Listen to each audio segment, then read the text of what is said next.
আপনারা সবাই রাঙ্গুনিয়ার দাবিতে, রাঙ্গুনিয়ার সন্তানের অধিকারের জন্য আমি রাঙ্গুনিয়ার সন্তান হিসেবে রাঙ্গুনিয়ার অধিকারের লক্ষ্যে আপনারা সবাই একত্রিত হয়ে কাজ করবেন।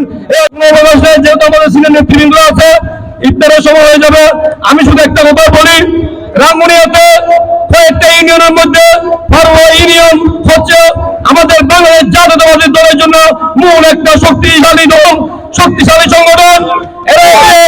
রাঙ্গুনিয়া উপজেলা বিএনপি সভাপতি, সাধারণ সম্পাদক যখন বিভিন্ন ইউনিয়নে কমিটি দিয়েছে, এক এক কমিটিতে সভাপতি একদিকে, সেক্রেটারি একদিকে চলে গেছে, কিন্তু ফারুয়া ইউনিয়ন বিএনপির সভাপতি, সাধারণ সম্পাদক আজকে কমিটি দেওয়ার পর থেকে আজকে ওনারা দুজন একসাথে আছে, যুব দলের আহ্বায়ক, সিনিয়র যুগ্ম আহ্বায়ক, সচিব একসাথে আছে।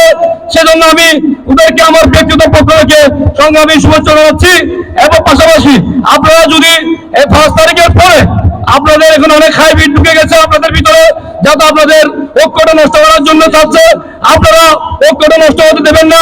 আপনারা সবাই রাঙ্গুনিয়ার দাবিতে, রাঙ্গুনিয়ার সন্তানের অধিকারের জন্য আমি রাঙ্গুনিয়ার সন্তান হিসেবে রাঙ্গুনিয়ার অধিকারের লক্ষ্যে আপনারা সবাই একত্রিত হয়ে কাজ করবেন।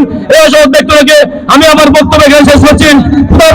বাংলাদেশ জিন্দাবাদ, বাংলাদেশ জাতীয়তাবাদী দল জিন্দাবাদ, দেশ তারেক রহমান জিন্দাবাদ, দেশ নেত্রী বেগম খালেদা জিয়া জিন্দাবাদ, শহীদ প্রেসিডেন্ট জিয়াউর রহমান অমর হোক।